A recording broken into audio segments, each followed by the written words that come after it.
Welcome back to the Daily Rundown. I'm Dan Morfitt. Thank you for watching Channel 7. Now, you can get in touch with the show at the Daily Rundown on Twitter, or you can email dailyrundown@thatstv.com, and you can have your something to say on the show. And on that, Stephen, what's your something to say on the last Daily Rundown of the week? Well, my something to say is something personal, but also something, I think, a good story. As I've spoken before, I am mentally bespoke. I have a citalopram medication, and I have mental health issues which I've suffered, or experienced, not suffered, which I've experienced for a while. And I just want to talk about how with a good support network and good mindfulness and CBT, it's just helped me, I think, to become a better certainly more rounded, well-rounded person. Today, it just occurred to me that through this support work, I've just become a more honest person. I think I've become a decent, kinder person. And I think that a lot of times, I think now the issues of mental health are not shied away from, and people are open about talking about them. And I think that it's really good, and I think that people should feel that way. And I feel that since I've been able to talk about it, it just gives that little bit of happiness. I think it gives me that sort of resolution to sort of be a better person, and it's not through any desire to kind of, I mean, as much as I want to be Prime Minister, it's not out of PM. It's not about that. It's about kind of, I just think that the support network and that the talking therapies, and it's just being able to go out there. I know that not to sort of spoiler alert, but I know in Ruth's lovely home sort of region of Blackpool, there's a move now for youngsters who want to have counselling, that they don't have to go into a room and they don't have to sit down and specifically have it there. It's such a big deal, doesn't it? It's I'm going for counselling, I'm support, but just being able to talk to a person is very useful in it, and without judgment or.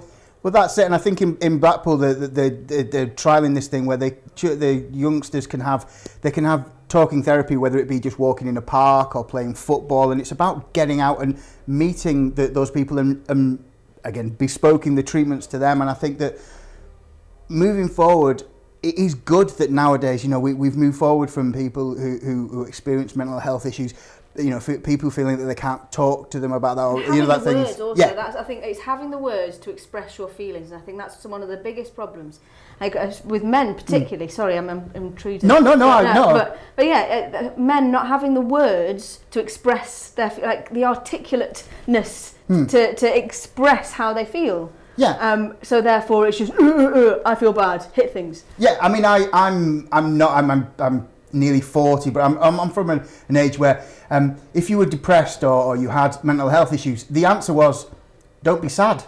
Yeah. Go out for a walk. Go out, get some air. Now, I'm a gentleman who has mental health issues, who lived on the coast. Telling me to go out for a walk on the coastline is not it's not always the best thing to do. But as you say, again, maybe it is that the male culture of not talking about it, of either self-medicating through either real ale or violence or both. I mean, that kind of thing. They go hand in hand. Exactly. Let's go out. Let's go out with my friends, have a few ales, and then just have a fight, and we'll get all our frustrations out that way. I think it's an old-fashioned. It is an old-fashioned way of you just choose your. Another one is choose your attitude. Don't be sad.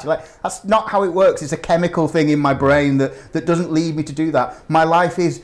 I mean, it's a simplification, but it's basically lived either in self-loathing with moments of megalomania. That's how it is. I never have that kind of average. I'm an okay kind of person, but it is that talking therapy, and as Ruth says, just the words, being able to find somebody. It doesn't have to be a counsellor. It could be your pal. It could be the guy in the coffee shop. It could be anybody. Just having a talk, reaching out, and then finding out about people. And you learn so much about other people by just talking to them and realising that you're not alone. That lots of people, everybody's a little bit strange. Everybody's got a little bit of an obsession. Everybody's a geek about something. It's about welcoming that and valuing that, and sort of saying that these people are not what people would, you're not, I hate the word normal, but you don't get up, you go to work, the you best come thing home. is though, nobody's normal. Exactly. That's why when politicians go, I'm normal, it's like, what do you mean? That means nothing really in this day and age. Everybody has their own facets and personality, and That should be And applauded. it's feeling comfortable with that. It is, and We're- normality is 70%. Normality is 70% reality. So if you're in a room of 15 people and 14 people are experiencing mental health issues, That's normality normal. is Yeah. that's all it is. That's the new norm. Yeah. That's it. We're on Channel 7. Yeah. This is the Daily Rundown. Even Yeah. you talking about that now will hopefully get a conversation started Well, that's in it, yeah. somebody's house. Yeah, if somebody turns to if one person's turned to somebody and gone, do you know what? Yeah, I have had, it's been a trouble, and you just turn to somebody, even if it's one person, that's all it is. It's helped me. Talking about this here now has helped me. It's helped me realise I came out of not to sound too lovey, but I got the notification today of who's going to be on. And it's great. I've met you recently through the TV, Yeah. Dan. Ruth and I have met previously, and I've always known that Ruth is both stunningly beautiful and fantastically talented. And I'm a lucky boy to be on this show, and it's helped me. And if her talking can help other people, then that's all it is. And we're lucky to have you here, but please don't shame me with your beautiful pairs of glasses. Both of you. So, Stephen, that was your something to say. Thank you. Ruth, would you like to praise, grumble, or I see a guitar? Well, mine is a little less nice, I guess. And mine is about love letters. I have recently joined, not Twitter. What's the other one? What's the one with Tinder. Tinder. No. I've recently joined Tinder, which is. Oh my lord! I know, it's terrible. I think because I've been single for a little bit. And I thought, well, you see, like during the summer, everyone seems to display their happiness in their couples more gratuitously than they do in the winter. In the winter, they just sit at home and hold each other's hands or argue, whereas the summertime comes out and they kind of parade the streets and show off their happiness. PDAs. What's that? Public displays of affection. Yes, exactly, and it's disgusting. So, and if you've never done Tinder, what it is, it's sitting and looking at little headshots of people and trying to work out which ones aren't rapists,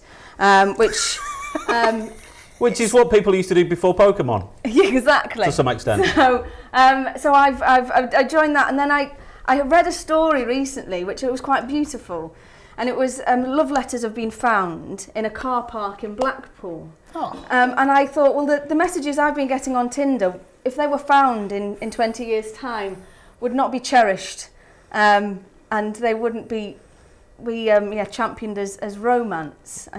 I certainly wouldn't think they'd write a newspaper article about it. So this has inspired you. Yeah, so I'm starting to write a show about love letters. So I started writing a song this morning about such a thing. So if anybody has any love stories or love letters from Blackpool, send them in.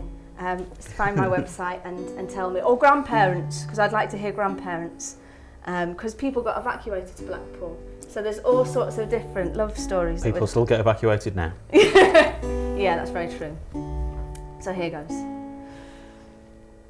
Love letters from Blackpool, that's what I'm looking for. Those love letters from Blackpool, from many years before. I never told my husband, I'll never tell my kids. Those love letters from Blackpool were never more than this. You took me on the waltzes, oh, you kissed me on the pier. You tried to sneak me in your bed and breakfast, but the landlady could hear. She said, you go on home, lass, he's not worth the risk. Oh, those love letters from Blackpool were never more than this. Those love letters from Blackpool, oh, I hope that you kept yours. Those love letters from Blackpool, from 1964. Those love letters from Blackpool, I hope that you kept yours. Those love letters from Blackpool, from 1964. Those love letters from Blackpool, who knows what might have been. Those love letters from Blackpool, they'll die with you and me.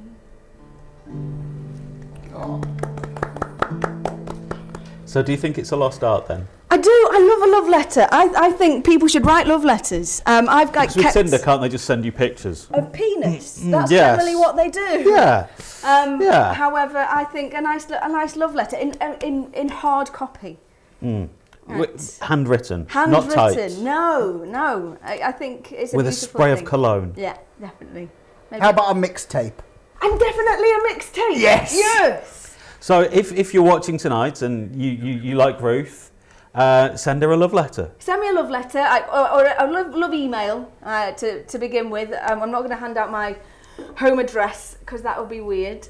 Yeah, just send them in here. Just so that's Manchester. Here, yeah. to start sending some love letters, or if you know of anybody that fell in love in Blackpool, let me know, and I want to film them, and not in a weird way. And they could be part of your show. And they can be part of the show. Right, that's it for now. We're going to go to another break, but please don't go away. I'll be back with my guests in just a minute with some of the more strange stories of the day here on the Daily Rundown.